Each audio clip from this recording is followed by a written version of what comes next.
O polêmico iceberg do Brasileirão partiu. Olá, sejam muito bem-vindos a mais um vídeo. E nesse mês, vamos ver o iceberg do campeonato O que tem aqui? brasileiro. Tá, tem o surgimento do Brasileirão, 87 que é a questão do esporte, Botafogo 2023 que perdeu o campeonato, Palmeiras 2 vezes campeão, Corinthians 10-1 em Tiradentes, mas Taça das Bolinhas. Beleza. Caraca, 99% de chance de queda foi foda. O 99% de chance de queda foi a do Fluminense, não foi? Não foi 99% aquela do Fred? 2009? Foi essa, não foi? Foi o Fluminense, né? Caraca, bizarro, mano. Aquela foi bizarra. Gol de mão do Barcos, caralho, porra. Imagino que É a parte 1, não vai chegar nessa parte, né? Geninho se demitindo ao vivo é foda também. a essa altura do campeonato, todos saibam Série E, tava rolando o papo da Série E. Talvez em breve saia a Série E. o que é um vídeo de iceberg. Mas uma explicadinha rápida não mata ninguém.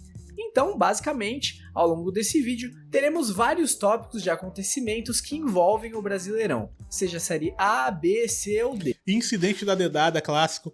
Marquise deve ser... Marquise será que é aquele do Vasco? Eles foram distribuídos em 5 camadas. Nas camadas de cima, os assuntos mais comentados e conhecidos. E quanto mais a gente desce, mais desconhecidos ou trágicos vão ficando os tópicos. Então, já chega de enrolação, vambora começar o vídeo. Beleza.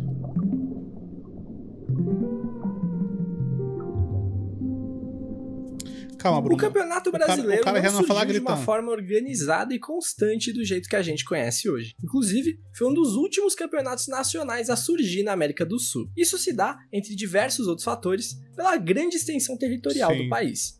Então, os vários campeonatos estaduais meio Caraca, 1902 em São Paulo já tinha campeonato.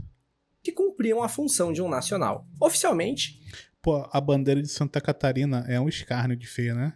e conhecido pela CBF hoje, a primeira edição de um torneio nacional aconteceu em 1937. Depois disso, só em 1959, que só aconteceu por livre e espontânea pressão da Conmebol para que o Brasil pudesse enviar um representante para a Libertadores. Mas a CBF só reconheceu esses torneios como campeonatos brasileiros muitos anos depois. O primeiro torneio criado com a intenção de ser um campeonato brasileiro aconteceu em 1971. Bandeira trans do Espírito Santo. Eu pensei exatamente isso, Léo. Daí em diante, ele foi disputado em todos os anos, das formas mais variadas e com Eu odeio esse efeito de coisas passando que eu fico tonto. os regulamentos mais absurdos possíveis, até em 2003 se encontrar um padrão, Pô, aquele São Caetano ali, mané. Caraca, São Caetano já existiu, mano. que se mantém até hoje, na era dos pontos corridos. A Série B surgiu em 1971, mas só veio a ser disputada regularmente. Pô, vocês que são jovens, vocês viveram real a época do mata-mata? Do ponto de vista diversão, era muito pica, tá? Era muito maneiro. Muito maneiro. Muito da hora. O Flamengo nem chegava lá nessa época, mas era legal de ver. No finalzinho dos anos 90 ali, que foi que eu vi, o Flamengo nem chegava. Mas era legal de ver. Peguei a época onde era o Corinthians foda e o Vasco foda, né? Regularmente na década de 80. A primeira edição da Série C ocorreu em 1981, mas também tiveram vários hiatos. Já a Série D vem sendo disputada desde 2009 e, por algum milagre, de maneira ininterrupta. Ao longo da história Só tem 2, hein? E um é ele, hein? E o outro é o time do Silvano. do Campeonato Brasileiro, apenas 2 times nunca foram rebaixados da primeira divisão. São eles São Paulo e Flamengo. Essa lista vem ficando cada vez mais seleta nos últimos anos, tendo inclusive feito mais uma vítima nessa última temporada, o Cuiabá, que disputou a Série A pela primeira vez em 2021 e acabava aparecendo nesse grupo, gerando uma imagem meio bizarra. Com o acesso do Mirassol para 2025, em tese ele entra no seu lugar, porque nunca caiu em uma divisão nacional. Olha aí. Mas a verdadeira lista de times que nunca caíram de divisão, tendo disputado elas desde o princípio, os de fato nunca rebaixados, Pô, edição maneirinha, né? são apenas São Paulo e Flamengo.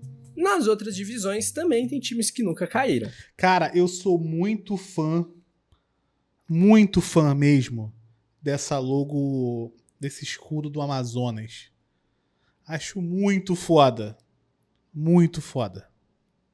Porra. Mas evidentemente nunca subiram também. Mas Bem feita, mas muita edição BR ainda. Calma aí, Bruno. Você tá onde? Tá no Texas?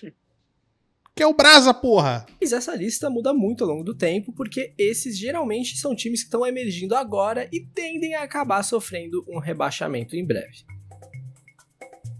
Não, o Mirassol já tá rebaixado. 14/1 ele já tá rebaixado. Esse é considerado o número mágico para escapar do Legal. rebaixamento na Série A do Brasileirão. Tem muito time que começa o ano já fazendo conta para ver quanto falta para chegar aos 45 pontos. Mas o futebol não é uma ciência exata. Então, nem sempre esses 45 são suficientes. Não é? Em 2009, o Curitiba caiu mesmo tendo alcançado os tais Carlos Santo André, né? Porra. 45 pontos. Em 2013, o Fluminense teria caído com 46, mas teve o caso Everton e daí a Portuguesa acabou caindo com 44. O Botafogo na temporada 2023 deu a maior pipocada da história do futebol brasileiro. Bizarro. Fez um primeiro turno de almanaque, o melhor da história dos pontos corridos. Chegou a abrir 13 pontos de vantagem.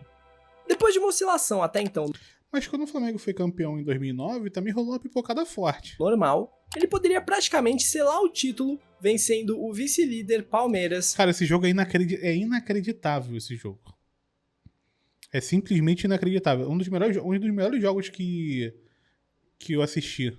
Esse jogo foi muito foda, mas foi inacreditável. Esse jogo, 2023, esse jogo e o Botafogo e Grêmio, que aconteceu em São Januário. Cara, o outro é pior ainda, né? Porque eles iam jogar no Engenhão, o Luizito Soares não ia jogar porque ele tem o joelho fudido e ele não joga em gramado sintético. O jogo foi mandado pro estádio do Vasco, o cara jogou e fez hat-trick. Bizarro. Em casa. E o Botafogo abriu 3-0 no primeiro tempo. Possível. Teve a chance de fazer 4-1 com um pênalti. Sim. Mas o goleiro defendeu 37 do segundo tempo, velho. a cobrança. Na sequência, eles conseguiram levar a virada. 4-3 nos minutos finais da partida. E daí em diante, foi só ladeira abaixo. Contra o Grêmio, venceu por 3-1 e de novo deixaram a vitória escapar. Tomou um gol de empate no último minuto contra o Bragantino. Tomou um gol de empate no último minuto. Caraca ali, velho. Tomou um gol de 90+6, velho. empate no último minuto contra o Bragantino. Tomou um gol de 90, caralho. empate no último minuto contra o Santos. Fez um gol nos acréscimos do segundo tempo contra o Coxa, mas no último segundo tomou o gol de empate. Fora várias derrotas para times que estavam em situações lamentáveis no campeonato, o que deixou o Botafogo na 5ª colocação. Inacreditável. Ou seja, um primeiro turno de campeão e um segundo turno de rebaixado. Em 2020, o Inter poderia quebrar um jejum de 41 anos e vencer o Campeonato Brasileiro. Para isso, precisava apenas vencer em casa o Corinthians, que já não lutava por nada Pô, aqui o Tricas lavou a alma, tá? no torneio, e torcer por um tropeço do Flamengo frente ao São Paulo. E como o Flamengo perdeu para o São Paulo no Morumbi, aqui. o Inter só dependia de si para levantar o caneco. E em uma partida com muitas controvérsias, no último minuto, aconteceu uma das maiores narrações da história do Campeonato Brasileiro. Infelizmente para o torcedor colorado. Pra tabela, Peglo, pro Cuesta, bateu cruzado, Edenilson! Aqui é gênio da edição, tá? Aqui é gênio da edição, tá? 41 anos! Gol! Representação da cena pra evitar copyright. Muito bom, muito bom. Subiu a bandeira! Muito bom. Em 2019, o Cruzeiro estava bem mal das pernas no Brasileirão e a diretoria não estava colaborando. Os jogadores estavam sem receber. Foi então que vazou um áudio de um dos medalhões Essa história é muito foda, tá maluco? do time, Thiago Neves, enviado para o presidente do clube, Calma aí, pedindo para ele Luke. pagar parte do que devia para dar uma motivada nos jogadores antes de uma partida decisiva pela permanência contra o CSA. E acabou saindo essa pérola aí. Fala, Zezé, bom dia, cara. Fala, Zezé. Deixa eu te falar uma coisa. Eu tô pensando aqui, sei que tá difícil pra vocês aí, pra arrumar recurso, eu sei que tá correndo atrás, mas eu tô falando por mim, não falei com ninguém, tá? Do time. Uhum. Vê se você não consegue, pelo menos pagar esses outros 60% antes do jogo, cara, de quinta-feira. Que aí não precisa nem ter bicho, entendeu? Pra ganhar jogo. É uma motivação a mais pra gente, cara. Você já, acertar o salário aí, Uhum. e aí você não precisa arrumar uma premiação pra ganhar o jogo, porque a obrigação nossa é ganhar esse jogo, tá louco? Se a gente não ganhar do CSA, pelo amor de Deus. Faz esse esforço pra gente aí, até quinta-feira, tentar acertar esses 60% que tá atrasado do salário. No final das Não contas, pagou, né? o Cruzeiro perdeu pro CSA com o próprio Thiago Neves perdendo o pênalti. E posteriormente, ambos os times acabaram caindo. E esse áudio abriu os portões do inferno pro Cruzeiro, que não venceu os 5 confrontos seguintes contra o CSA. Muito foda. Muito foda. O maior público registrado em uma partida de campeonato Absurdo. brasileiro foi no jogo da volta da final do ano de Cara, eu não consigo imaginar 155 mil pessoas num lugar. É uma loucura no estádio. Quem conhece o Maracanã novo, é uma loucura imaginar essa quantidade de gente. 1983, onde 155.523 pessoas assistiram à vitória e o título do Flamengo sobre o Santos. A geral tem que voltar? Porra, cara, não vai, né? Vale dizer que os 10 principais públicos da história foram no velho Maracanã. Aviadaram o futebol, a verdade é essa. Já o menor público foi de 55 pessoas. 55 guerreiros que assistiram Juventude 2, Portuguesa, no Estádio Olímpico, em 1997. Eu achei curioso que o segundo menor público foi um Vasco e Paraná em São Porra, eu gosto dessa logo do Paraná, mano. Essa logo do pombo. Acho maneira. Januário, que só levou 71 pessoas ao estádio. É que a do Vasco é absurda também, né? Essa foi uma das maiores partidas da Porra, essa partida foi foda. história do futebol brasileiro, mesmo valendo muito pouco ou praticamente nada em questão de título. Tínhamos de um lado a jovem promessa Neymar e do outro o já consagrado Ronaldinho Gaúcho. Logo aos 25 minutos, o Santos abriu 3-0 com o terceiro gol, dando ao Neymar o prêmio Puskás de gol mais bonito do ano. Um pouco antes, o atacante David perdeu um gol inacreditável sem goleiro. O Flamengo, nos 15 minutos seguintes, diminuiu para 3-2. E daí teve um pênalti para o Santos. Elano tentou dar uma Esse sim foi o melhor jogo do mundo. Pô, o melhor jogo do mundo é muito forte. Mas foi um jogo bem legal. cavadinha, mas o goleiro Felipe defendeu e ainda meteu uma embaixadinha só para tirar com a cara dele. O Flamengo Assim, a final, que de Argentina e França, foi um negócio... sairia vencedor com 3 gols de Ronaldinho, sendo um deles um golaço de foi uma falta sacanagem, passando a tá? bola por baixo da barreira. Teve de tudo nesse jogo, o mais puro suco de futebol. O David é muito injustiçado, ele perdia muito gol, cara. Ele era bom jogador, mas ele... A fase dele no Flamengo era triste, pô. Aquele gol que ele perdeu na final do Carioca é sacanagem. Brasileiro. No ano de 2022, a segunda divisão brasileira contava simplesmente com o Super Grêmio, Cruzeiro, Vasco da Gama, Bahia e Sport.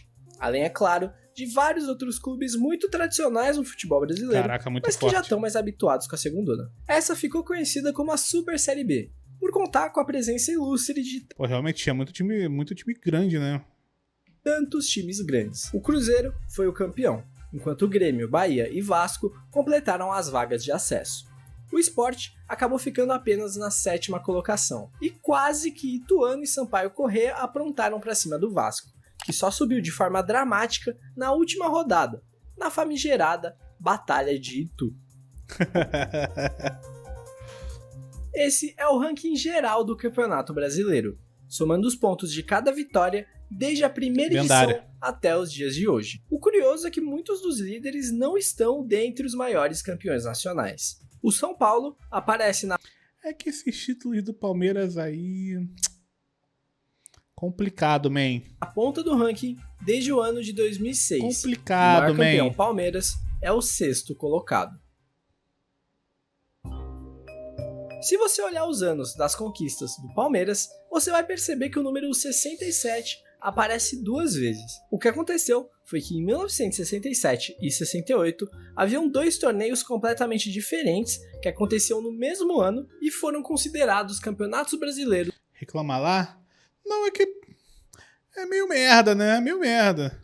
Pela CBF. A Taça Brasil, que era o campeonato disputado desde 1959, e o torneio Roberto Gomes Pedrosa, que passou a acontecer em 67. E em 67, o Palmeiras conseguiu o feito de vencer os 2 torneios, ganhando, portanto, 2 títulos brasileiros em apenas um ano. E isso é coisa de Palmeiras mesmo, porque em 2021 ele venceu 2 Libertadores em um só ano. Isso porque a edição de 2020 terminaria apenas no início de 2021.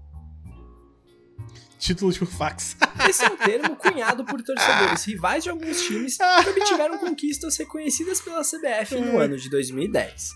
O que aconteceu foi o seguinte: até o dia 12 de dezembro de 2010, esses eram os maiores campeões brasileiros. No dia 13 de dezembro, assim ficou a lista. Isso porque, até então, só eram considerados campeonatos brasileiros os títulos de 1971 em diante. Nesse dia, passaram a ser reconhecidos a Taça Brasil e o torneio Roberto Gomes Pedrosa. Algo semelhante aconteceu em 2023, quando a CBF reconheceu o Torneio dos Campeões de 1937, vencido pelo Atlético Mineiro, como um campeonato brasileiro. Hoje, Sport, Ceará e Fortaleza lutam pelo reconhecimento do Torneio Norte e Nordeste como um título brasileiro, mas a princípio sem sucesso. Com isso, os Aí não tem a força política, né? Aí é foda. clubes beneficiados por esse reconhecimento tardio da CBF foram o Santos, com 6 títulos, o Palmeiras, com 4, Bahia, Cruzeiro, Botafogo, Fluminense e Atlético Mineiro tiveram um título reconhecido. Vale dizer que esses títulos ainda... Eu mandei aquele vídeo das dolls pros meus sócios e o Eduardo respondeu em caixa alta: por que esse vídeo tem 8 minutos? Como alguém conseguiu falar tanto sobre esse assunto? Mano. Porra. Acho pouco, 8 minutos eu acho pouco, pô. Porque você odeia seus sócios. Ai, caralho. Tudo pra poder dizer que o Pelé foi campeão do brasileiro? Tem essa questãozinha aí, né? ainda dividem a opinião da mídia. Os que são contrários afirmam que essa foi uma ação populista do presidente da CBF, Claro que foi. visando influenciar na eleição da entidade. Isso aí é fato, né? CBF é isso, é política. Essa é possivelmente a maior polêmica do futebol brasileiro. Cara, essa história da Taça das Bolinhas é muito boa. Quem é o campeão de 87? Sport ou Flamengo? A treta é o seguinte: a CBF iria reduzir de 80 para 24 o número de times para a temporada de 87. Porém, o Botafogo ficou fora desses 24. E daí a CBF deu para trás nessa ideia, chegando inclusive a afirmar que não teria condições financeiras de realizar o torneio. Então, os 13 principais times do país se reuniram e decidiram que iriam fazer um campeonato eles mesmos, a chamada Copa União. Foi nesse momento, inclusive, em que foi criado o famoso Clube dos 13. Foi então que a CBF, sempre muito coerente, voltou atrás e disse que iria realizar um campeonato com 40 times mesmo. Então, ela criou um regulamento que previa um cruzamento entre os 2 finalistas, do seu módulo, o modo amarelo, com os finalistas da Copa União, que era o módulo verde. Porém, o Clube dos 13 não gostou da ideia e disse que não iria disputar cruzamento nenhum, mesmo com a CBF dizendo o contrário. Mas o representante do Clube dos 13 na CBF era nada menos Nada mais nada menos que Elvírus. Adoro Elvírus. que Eurico Miranda. e ele aceitou o acordo com a CBF e assinou o regulamento que incluía o cruzamento. Porra, é maneirinho, Bruna. Calma aí também, abre o seu coração. É futebol, é alegria, é diversão, é bonequinho, é cavalinho. É tudo muito legal. Esse que foi considerado por muitos um ato de traição por parte dele. Que isso? Os campeonatos aconteceram e o Flamengo acabou campeão do módulo verde, da Copa União, que era considerada na época a principal divisão pelo motivo óbvio de conter os 13 grandes nela. Na ocasião, o presidente do Flamengo reafirmou sua posição, dizendo que não teria cruzamento, portanto, o Flamengo era campeão brasileiro e ponto final. O módulo amarelo teve 2 campeões, porque a final entre Sport e Guarani foi para a disputa de pênaltis. Cara, o que a CBF é uma putaria, uma sacanagem, né? E quando estavam empatados em 11-11, os presidentes se reuniram e decidiram dividir o título. Afinal, os dois já iriam disputar o cruzamento. Porra é essa, cara? Vamos parar aqui. 11-11, né? Senão a gente vai ficar a noite inteira aqui batendo pênalti. Você leva metade, eu vou voltar metade, todo mundo sai feliz aqui. E se encontra. Fala. Uma atualização sobre todo mundo. Aparentemente todo mundo viu o vídeo. E uma colega minha acabou de comentar, advogada também, grande Beatriz. Ele organizou em partes, tal qual uma redação do Enem. Comentando sobre o vídeo do amigo. E mostrou ali, e realmente. Tem introdução, acabou o sonho, quais são as soluções, enfim. É um vídeo bem pensado, pô. Todo mundo assistiu essa merda. Tu mandou pro link? Ainda não, vou mandar pra ele. E não ia mudar nada se o campeão fosse o Sport ou o Guarani. E assim, a CBF marcou o cruzamento entre os 2 finalistas do módulo verde, Flamengo e Internacional, contra os 2 finalistas do módulo amarelo, Sport e Guarani. Mas Flamengo e Inter não compareceram e levaram WO. E na grande final do Campeonato Brasileiro, o Sport acabou derrotando o Guarani por 2-1 no agregado e sendo considerado oficialmente como o campeão de 87. Não à toa, no ano seguinte, Sport e Guarani foram os representantes brasileiros na Libertadores, e não Flamengo e Inter. Obviamente, essa é uma treta que foi levada aos tribunais incontáveis vezes. E em maio de 2024, o STF tomou a decisão de manter o Sport Clube do Recife como o único campeão de 87. Mas vale dizer que em 2011, a CBF chegou a reconhecer Flamengo e Sport como campeões de 87. Mas pouco depois, essa decisão foi invalidada. Esse foi um troféu criado pela CBF em 1975 para ser o troféu do Campeonato Brasileiro. Porém, os times na época não... Inclusive, muito mais legal do que o troféu que tem hoje. ...ficavam com a taça definitivamente. Ela retornava para o cofre depois da volta olímpica. Mas ficou decidido que o troféu original, o único produzido, seria dado para premiar o primeiro clube do Brasil, a partir de então, a ser tricampeão consecutivo do Campeonato Brasileiro. Ou ao primeiro que vencesse 5 vezes alternadamente. De São Paulo, e o São Paulo acabou conquistando ela das 2 maneiras, pois venceu o Tri em 2006, 7 e 8, sendo 2007 seu 5º título brasileiro. Portanto, o troféu foi entregue ao São Paulo em 2011, mas o Flamengo entrou com uma ação judicial para que a taça fosse entregue a ele, porque se eles fossem considerados o campeão de 87, eles seriam o primeiro pentacampeão de forma alternada. Sendo assim, em 2012, o São Paulo foi obrigado a devolver o troféu para a CBF.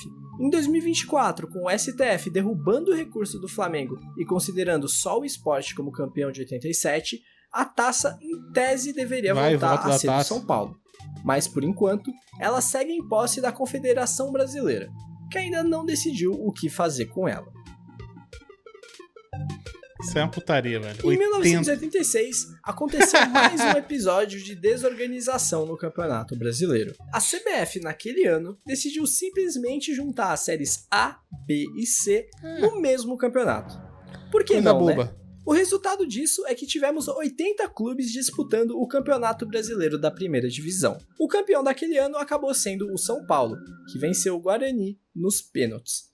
E esse foi o campeonato que deu início a... Caralho, tem um 5-0 do Guarani ali no Vasco, mano. Caralho. 5-0, simplesmente. Toma. A toda aquela treta de 87, e a criação do Clube dos 13. O Clube dos 13 foi uma organização que defendia os interesses dos principais times do futebol brasileiro. Como eu disse previamente, o clube foi fundado em 87 para organizar o Campeonato Brasileiro daquele ano após a desistência da CBF. Como o próprio nome diz, surgiu com a junção dos 13 maiores do país, mas anos depois foram sendo incorporados novos clubes associados. Em 1997, Coritiba, Goiás e Sport passam a fazer parte do grupo. 2 anos depois, entram Atlético Paranaense, Guarani, Portuguesa e Vitória. Apesar de ter se tornado o Clube dos 20, o nome se manteve como Clube dos 13. No ano de 2000, após a CBF novamente desistir de organizar o Campeonato Brasileiro... Inclusive, a logo do Clube dos 13 é quase um crime, né?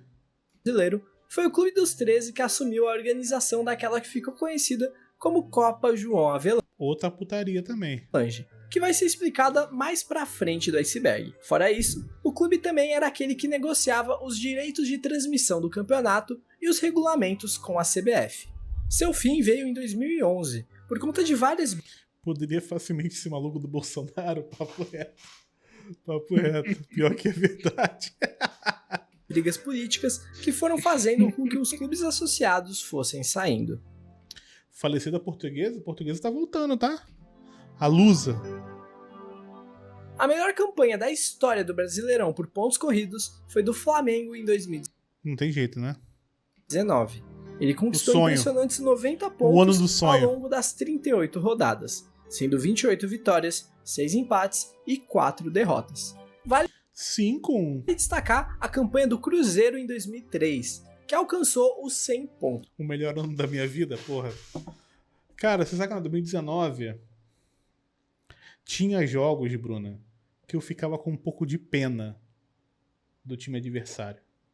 Tinha jogos que era tipo uma diferença que parecia que não eram times da mesma divisão jogando. Era muito bizarro.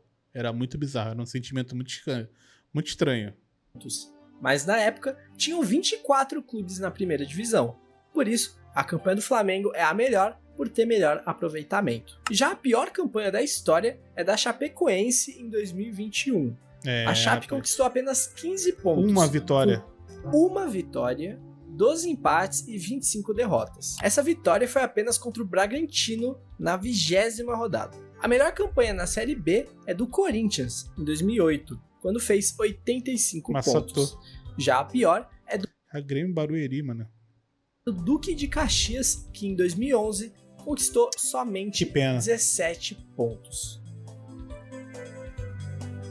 Durante a história do Campeonato Brasileiro, tivemos 6 títulos conquistados de forma invicta, mas 5 desses nem eram considerados. Né, porra, 4 jogos, 6 jogos, 4 jogos, 8... Aí... Os campeonatos brasileiros até 2010. E são campanhas com pouquíssimos... O maior rival do Flamengo é o Fluminense?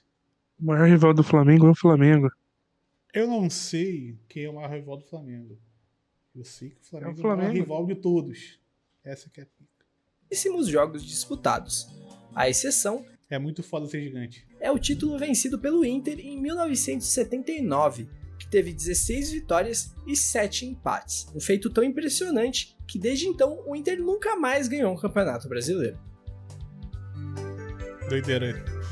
Toma. Essa é a maior goleada. Cara, que logo foda.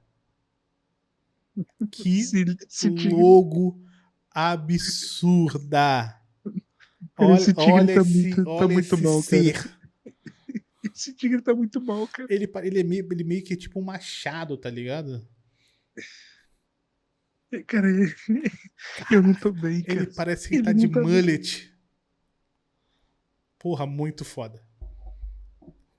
É uma tatuagem de... Cara, você não torceria pro time que a logo dele, o escudo, é uma tatuagem de cadeia? Isso é uma tatuagem de cadeia, pô. Da história do Campeonato Brasileiro. Corinthians 10, 1 Tiradentes do Piauí. Em partida válida pelo Brasileirão. Esse tigre tá olhando pra você, Hit. Não, ele tá vendo, ele tá olhando minha alma. Alisa meu pelo. Pisque o cu. Teve outro placar com essa mesma diferença de gols, que foi a vitória do Vasco por 9-0 contra a Tunaluso. Caramba, diferente, né? Esse escudo da Tunaluso. Bem diferente. Cara, é o Vasco irlandês, né? É. Em 1984, logo no ano seguinte. Mas se contarmos todas Clássico as divisões, a maior goleada se torna brasileira. Caralho. Vocês lembram da camiseta do Rock? Você tá ligado que Silvano, que o clube brasiliense, o hino dele é um rock. Não é uma música tradicional, é um rock. Cara, e esse símbolo é maravilhoso, velho. É o Zé Jacaré do Pica-Pau, É o Zé Jacaré, só tá... É o Zé Jacaré, eu acho muito foda. Zé Jacaré, vai pra casa! E o Interporto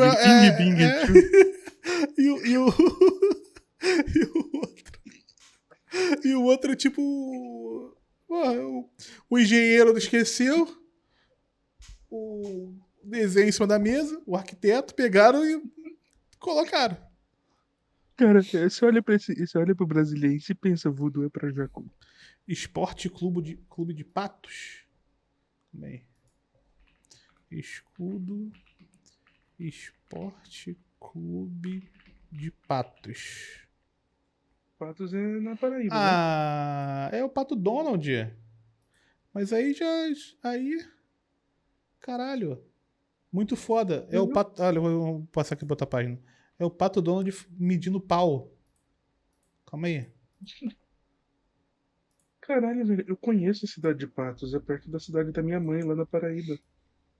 Olha lá, ele tá medindo, olha lá. A irmãzinha dele. Que isso, mané. O do Souza da Paraíba é muito bom. É literalmente Souza, a cidade onde minha mãe nasceu. Onde eu vivi um pedaço da minha vida. Brasiliense 10, 0 Interporto, pela Série D de 2023. Medindo o grilo da Graciane. Calma aí, cara. São Hiroshi. Esse aí... É um caralho, mano. Essa época aí eu lembro bastante, mano. Porra. O Hit, o logo do Souza Futebol Clube é um dinossauro com a bola de futebol. Sério? É porque lá é a cidade onde eles encontraram as pegadas do dinossauro preservadas, né? É verdade. É. Escudo Souza Paraíba. Caralho, é o dinossaurinho mesmo.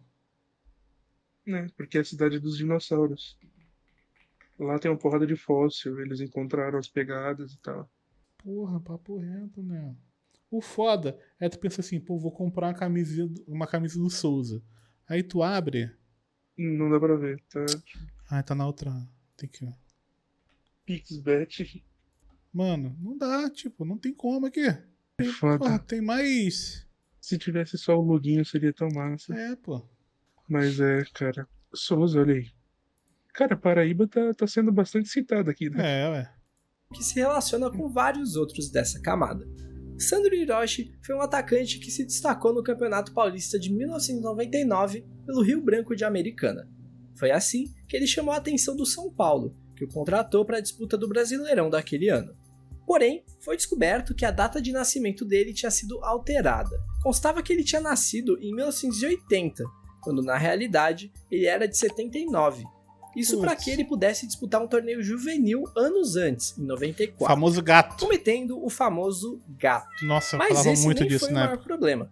O que pegou mesmo foi uma pendência financeira entre Tocantinópolis e Rio Branco, os times anteriores dele, o que impediu o jogador de se transferir e ser escalado. Porém, ele já tinha atuado em 2 partidas pelo São Paulo, a goleada por 6-1 sobre o Botafogo e o empate em 2-2 com o Internacional. Quando isso veio à tona, não os tem times RG foram à ainda. Justiça Desportiva cobrar pelos pontos das partidas. E com isso, o Botafogo, que tinha sido rebaixado, eu nem usei RG mais, depois que eu tirei carteira e escapou da motorista. degola, jogando pra lá o Nem Gama, ando com RG que mais não na tinha carteira. nada a ver com isso e ficou pé da vida, entrando na justiça comum contra a CBF Meu sócio para anda com a reverter AB. a situação. E os tribunais deram ganho de causa ao clube de Brasília. Por conta disso, a CBF se viu entre duas decisões conflitantes na justiça e ficou impedida de realizar a primeira divisão do ano de 2000, porque era impossível criar um regulamento que atendesse às duas decisões. Sandro Hiroshi, o pivô de tudo isso, foi punido com 180 dias sem poder entrar em campo por conta da maracutaia com a idade, mas teve apoio e permaneceu no São Paulo até 2002, quando passou a rodar pelo mundo da bola. Jogou no Flamengo, Figueirense. Caraca, no Red Bull Brasil, mano. Como a CBF tinha sido impedida de organizar o Campeonato Brasileiro de 2000, ficou encarregado de realizar o torneio foi o tal Clube dos 13. O torneio recebeu o nome de Copa João Avelange, sendo essa a solução mirabolante para os problemas que a CBF... Mas imagina a pica. Tipo, a CBF não pode fazer o torneio. Aí você tem que fazer o torneio. Cara, deve ter sido uma briga política do caralho, mano, pra fazer essa porra desse campeonato aí. Por isso que ficou uma merda, né? A CBF tinha se metido. Pior campeonato fácil. Pra começar, todas as 3 divisões foram unificadas em uma só. Era uma salada com 116 clubes divididos em 4 módulos, que se cruzavam em um mata-mata para decidir o campeão. Esse cruzamento de módulos nos permitiu ver o modesto Malutron entre os melhores do país. Vale dizer que esse torneio não teve rebaixamento e tivemos muitas polêmicas quanto à formação dos módulos, porque o módulo azul, equivalente à primeira divisão, contou com a presença de Bahia, América Mineiro e Fluminense, que não tinham subido para a primeira divisão, portanto não deveriam estar lá. Fora Gama e Botafogo, que também não desceram. Esse foi o Campeonato Brasileiro mais desorganizado da história. E olha que a concorrência é bem grande. E foi a gota d'água para começar a se pensar em um formato mais estável, que seria os pontos corridos implementados em 2003. Em 1997, o Fluminense foi rebaixado para a segunda divisão. Pô, eu tenho muita história com o Fluminense, porque o meu avô era Fluminense. E nessa época aí, 97, eu já tinha 10 anos, né? Eu ia muito pra lá, pra casa dele. Eu vi muito jogo da Série C. Na época, já existia a Premier naquela época. Eu via muito jogo da Série C. Nossa. E não é Série C de hoje. Porque, por exemplo, hoje, ano passado, eu acompanhava os jogos aqui da Portuguesa da Ilha. Na Série D. E já é outra parada. A Série C nessa época aí, velho. Pô, jogava você, os ratos, os cachorros, os gatos. Era tudo, velho. O gramado na canela. Era a várzea do caralho, velho. Era bizarro. O Fluminense jogava nos lugares muito doidos, mano. Visão. E logo em 98 caiu de novo pra Série C. Na época, a última divisão do futebol brasileiro. E paralelamente... Tem camisa da Portuguesa dele? Tenho. Pô, tem vários vídeos meus aí de corte, eu tô com a camisa da Portuguesa dele. Com toda essa treta do caso do Sandro Hiroshi em 99, o Fluminense conseguia se sagrar campeão da Série C. Portanto, deveria retornar à segunda divisão, correto? Errado. Como já explicamos aqui... Ó. Serra é Espírito Santo. Náutico, Caxias, Figueirense, Americano. Tornar a segunda divisão, Potiguar e Mossoró. Errado. Como já explicamos aqui, a organização daquele Brasileirão passou para o Clube dos 13, cujo Fluminense era um dos membros. Assim sendo, ele foi um dos beneficiados e saltou da terceira divisão direto para a primeira, pulando a segundona. Apesar desse salto, o Fluminense foi muito bem na Copa João Avelange. Não sei se tem mais, mas ficando em terceiro lugar do seu módulo e sendo incorporado. Sim, pô, o Fluminense era muito zoado. Ainda mais porque ele caiu seguido, né? Da B direto pra C. De forma definitiva à primeira divisão de 2001. A final da famigerada Copa João Avelange foi disputada entre Vasco da Gama e o até então desconhecido São Caetano, que na época tinha apenas 10 anos de idade e vinha do módulo equivalente à segunda divisão. A partida de ida em São Paulo terminou empatada em 1-1, e o jogo da volta estava sendo disputado em São Januário, mas com 23 minutos do primeiro tempo... Inclusive esse escudo é muito feio. Romário sentiu uma lesão e foi substituído. E quando ele estava saindo de campo, o vice-campeão da Libertadores também, São Caetano, né? Houve um tumulto na torcida vascaína que fez com que o alambrado cedesse e vários torcedores feridos começaram a despencar no gramado.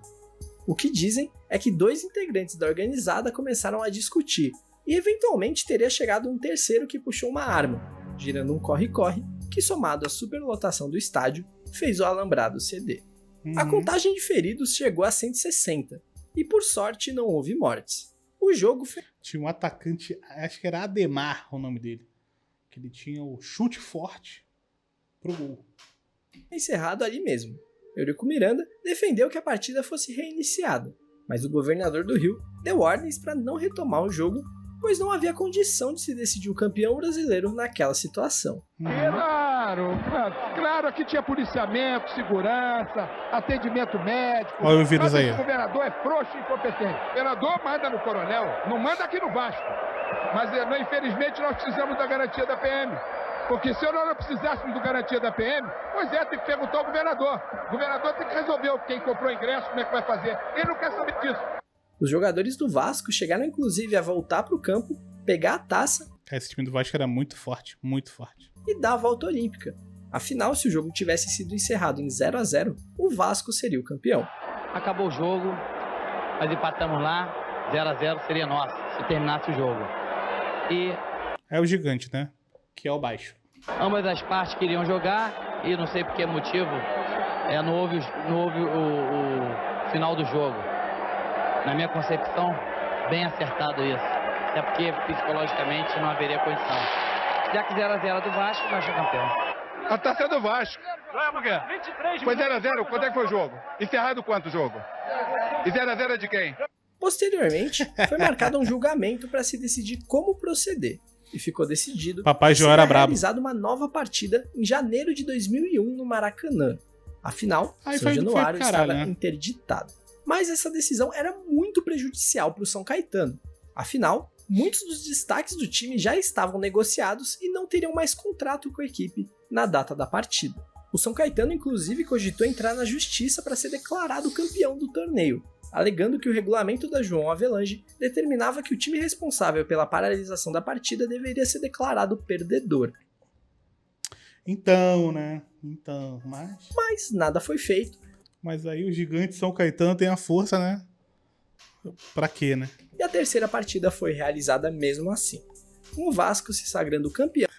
Não tinha condição psicológica pra jogar, mas pra dar a volta olímpica tinha. Então, né? Coisa diferente, pô. Calma aí. Após bater o Azulão por 3-1. E Esse jogo foi pau mole. Mário, que tinha saído de campo no Esse jogo foi o jogo mais certeza de quem ia ganhar, bizarro. jogo cancelado, começou jogando e fez um dos gols da vitória vascaína.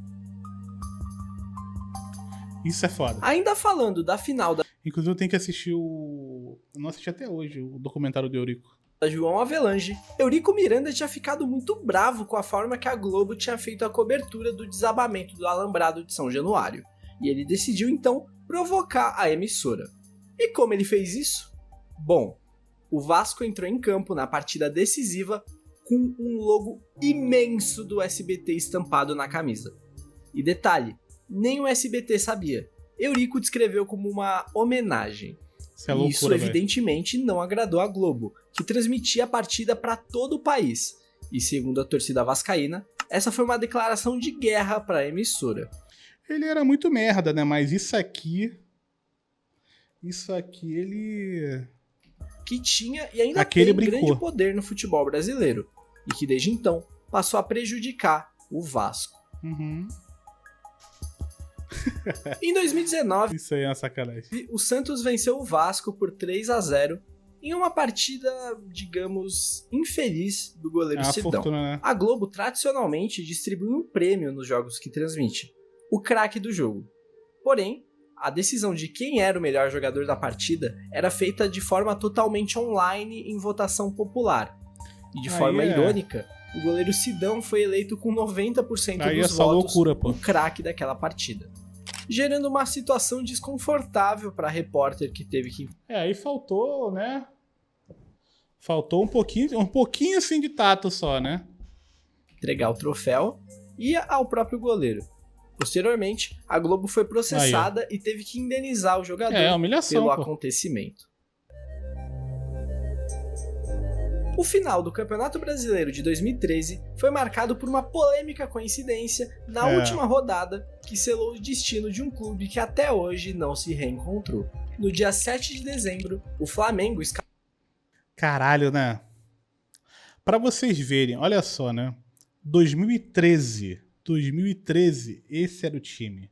Inclusive foi esse time que ganhou... Acho que foi esse time que ganhou o Copa do Brasil, né? Tinha... Gonzalez, esse Amaral era uma sacanagem. Tinha o Carlos Eduardo, cansado. Nixon, cansado. Mas o Broca e o Paulinho era uma brincadeira, tá? O brocador, a bola batia na canela dele e ia no ângulo, não tinha jeito.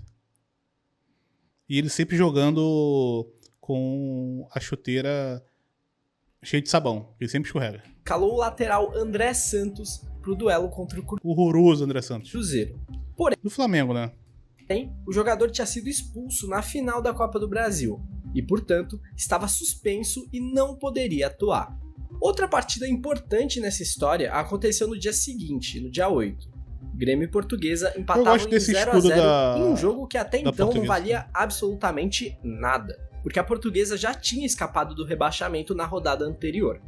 Mas o problema se desenhou quando, no segundo tempo, a Portuguesa fez a pior substituição da sua história. Mas eles só saberiam disso dias depois. Everton entrou no lugar de Wanderson. A questão é que Everton também estava suspenso. Bruna, você que é mais flamenguista do que eu.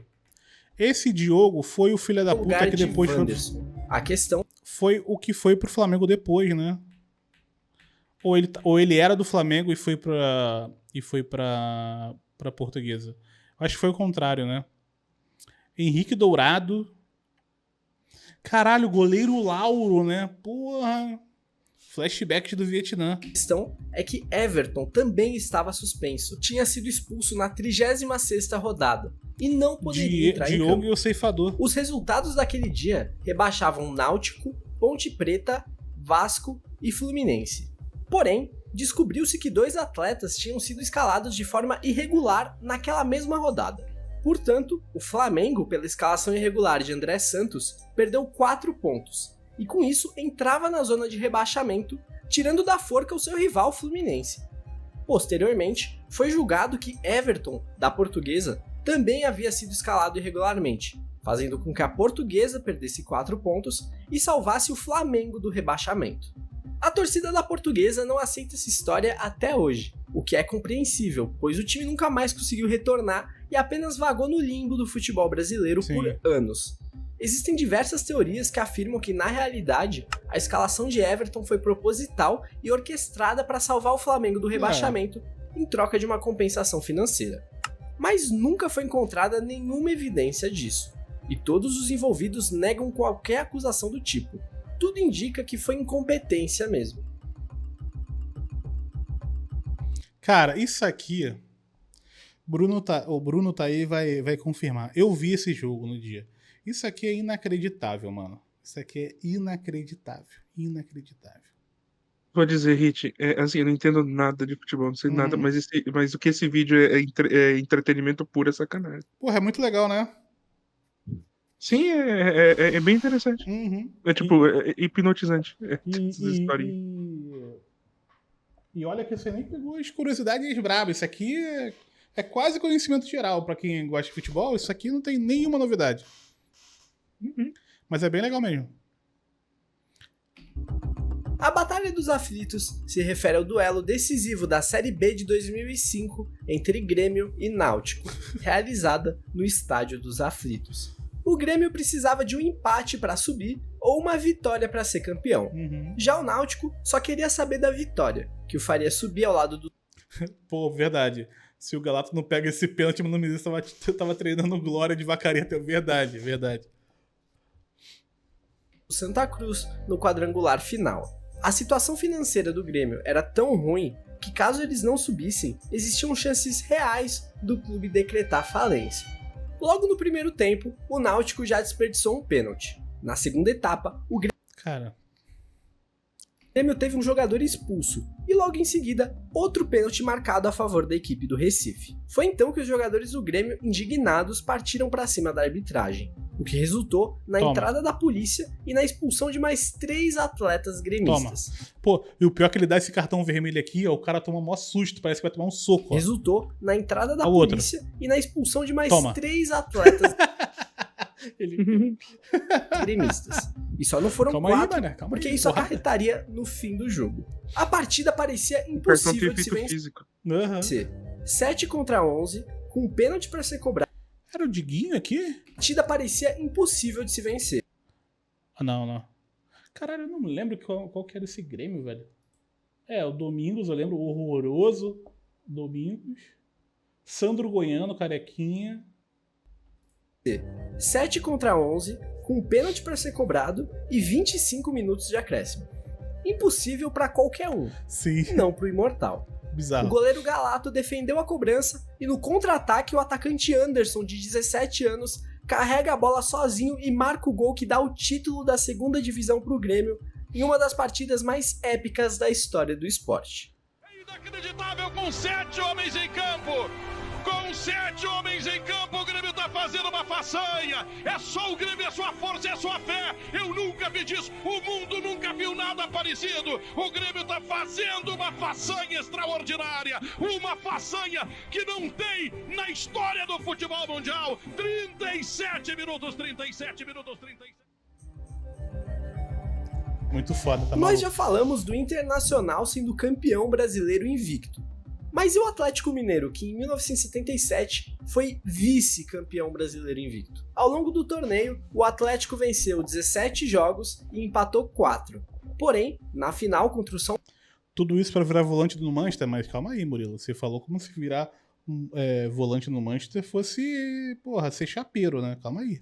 São Paulo, o 0-0 persistiu durante todo Ele foi volante no Manchester do Ferguson, né? Calma aí. o tempo regulamentar e toda a prorrogação, o que levou a disputa para os pênaltis, onde o São Paulo saiu vencedor por 3-2, se consagrando campeão brasileiro. E detalhe, nesse mesmo ano, o Botafogo também foi eliminado invicto. Ele caiu na terceira fase, perdendo a vaga para o próprio Atlético Mineiro, porque só se classificava um time por grupo. Fica a curiosidade que o campeão São Paulo sofreu 4 derrotas ao longo do torneio. A última vez em que tivemos a presença de todos os campeões brasileiros juntos na mesma edição da primeira divisão foi em 2001, justamente no ano que consagrou o último campeão inédito até hoje, o Atlético Paranaense. Caralho, verdade, né? Esse é um conjunto de operações ainda em andamento, O 2000... É 2001? Ou teve outro título do Atlético Paranaense, o do Washington Alex Mineiro? realizadas pelo Ministério Público de Goiás para investigar organizações criminosas ligadas a apostas esportivas que aliciam jogadores de futebol para cometer pênaltis ou levar cartões amarelos em troca de grandes valores em dinheiro. Ao todo, já foram investigadas mais de 10 partidas nos anos de 2022 e 2023 em que houve manipulação. Vários jogadores já foram citados no processo. Grande parte foi afastada de seus clubes, sendo um dos maiores escândalos recentes do futebol brasileiro, que coloca em xeque muitos resultados desses últimos anos. Quero dinheiro. Resultado da Bet. Caraca, muito obrigado, Vitor Pipoca. 52 meses. Em 2014, em pleno centenário, o Palmeiras lutava contra a terceira queda no Campeonato Brasileiro. E na última rodada, com um empate frente ao Atlético Paranaense, o torcedor palmeirense se via tendo que torcer para o Santos, pois uma vitória do Vitória jogaria o Verdão na segunda divisão nacional. E o Santos, que posteriormente se provou um grande amigo do Palmeiras, venceu o Vitória por 1-0 com gol de Thiago Ribeiro nos minutos finais da partida. Gol esse muito comemorado pela torcida alviverde no Allianz Parque, que teve seu centenário salvo pelo Santos. O futebol brasileiro não é muito conhecido por ser rentável e seguro para times menores. Por isso, infelizmente, muitos times que já disputaram o Brasileirão não existem mais. Rio Branco. Daqui destacam-se Atlético Sorocaba, que jogou contra a Coreia do Norte, Colorado e Pinheiros, que se juntaram para formar o Paraná Clube, o J. Malucelli, mencionado agora há pouco no vídeo, também o Guaratinguetá, que uns anos atrás estava na elite paulista, Icasa e Novo Horizontino. Porra, o Tubarão, mano. Caralho, o Tubarão morreu? Que faliram e ressurgiram, mas oficialmente não são o mesmo clube que antes. O Ceni, do Mato Grosso do Sul, que não tem nenhuma ligação com o Rogério Ceni, talvez sejam primos distantes, quem sabe. E eu não sei mais o que falar, mas tem que dar tempo para todos passarem pela tela. E realmente, olha, são muitos times, muitos mesmo. Ah, esse aí... O Brasileirão de 2005 ficou marcado por um escândalo de manipulação de resultados que ficou conhecido como Máfia do Apito. Foi descoberto que apostadores pagavam ao árbitro Edilson Pereira de Carvalho, que era árbitro FIFA, para garantir resultados específicos em jogos onde tinham apostado. Outro árbitro, Paulo José Danelon, também estava envolvido. Foi então que o STJD decidiu anular 11 partidas daquele campeonato brasileiro, remarcando eles para serem rejogados. E é aí que mora outra polêmica. Em uma dessas partidas, o grampo telefônico pegou o apostador comprando o árbitro para dar vitória ao Corinthians. Só que o Corinthians perdeu aquele jogo, levantando suspeitas de que o árbitro fazia jogo duplo, vendendo o resultado para dois lados em diversas partidas. Quem ganhar, partidas. ganhou. O campeão, caso os resultados tivessem se mantido, seria o Internacional, mas o Corinthians estava envolvido em duas dessas partidas anuladas, uma derrota para o Santos e uma derrota para o São Paulo. Mas quando essas partidas foram refeitas, o Corinthians venceu o Santos e empatou com o São Paulo. Com isso, ele conquistou 4 pontos a mais do que antes e ultrapassou o Colorado. Ou seja... Calma aí, Leandro, calma aí. O Corinthians acabou sendo campeão brasileiro. Eu tô brincando. Isso sem falar do pênalti não marcado que gerou a expulsão de Tinga no confronto direto entre Corinthians e Inter. O que fez explodir ainda mais toda... Inclusive, quem tinha o goleiro Fábio Costa no gol tinha conteúdo, tá? Porque ele era completamente lunático, mano. Como esse goleiro foi goleiro de tanto time grande, eu não sei explicar, velho. Essa polêmica. O que pouco se fala sobre esse o homem caso fazer de merda. é que Edilson Pereira e Paulo José Danelon apitaram diversas outras partidas naquele ano de 2005.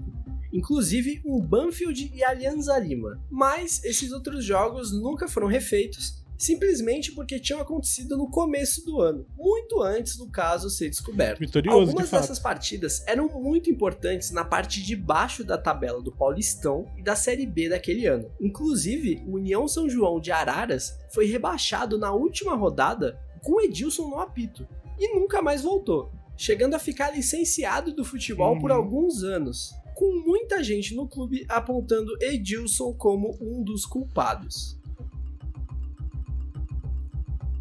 Esse foi um acontecimento ocorrido na semifinal do Brasileirão de 1976.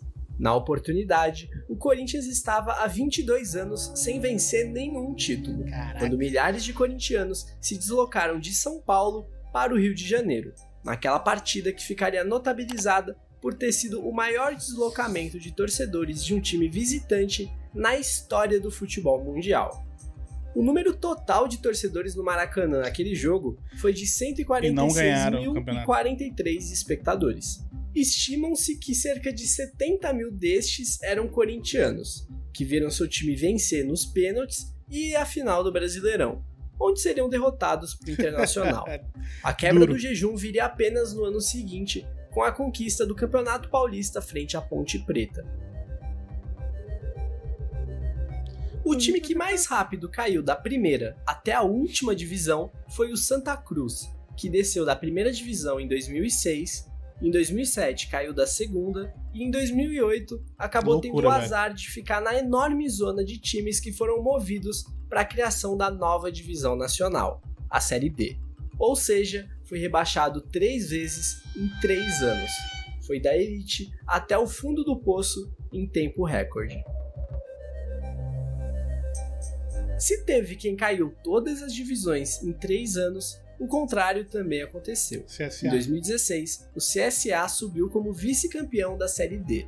No ano seguinte, foi campeão da Série C. E em 2018, foi vice da Série B, ficando apenas um ano em cada divisão e subindo todas. Infelizmente, ele também só ficou um ano na Série A, mas tudo bem, a gente perdoa. Bom, galera, essa foi a parte 1 do Iceberg. Cara. Eu não costumo dividir em partes, mas esse vídeo aqui tá muito longo e ainda tem muita coisa pra falar. Então ele vai sair dividido em 2 ou até talvez 3 partes. Pra você ter ideia, esse é o vídeo mais longo do canal disparado e só falamos das 2 primeiras camadas. Então relaxa que vem coisa boa por aí. Se inscreve no canal pra você ser avisado de quando as próximas partes vão sair e eu espero que vocês tenham curtido o vídeo. Pediram muito pra eu fazer outro Iceberg, mas como é um vídeo que dá muito trabalho, eu só consegui fazer agora no final do ano, quando eu entrei de férias da faculdade. E é também por isso que ele tá saindo um pouquinho atrasado. Mas de qualquer forma, foi feito com muito carinho, como sempre. Quero desejar boas festas para todo mundo que chegou até aqui. Agradeço demais pela força que vocês deram ao longo do ano aqui no canal. E se vocês quiserem me dar um presentão de Natal, compartilhe o vídeo, ele tem um tom de voz bem parecido amigos, que eu vou ficar muito feliz. Então, até ano que vem. Valeu, tamo junto. Muito bom. Ótimo vídeo pra gente fechar a noite, hein? Bom, gente. Silvano Furtado, muito obrigado. Amigos, amigas do chat, muito obrigado também.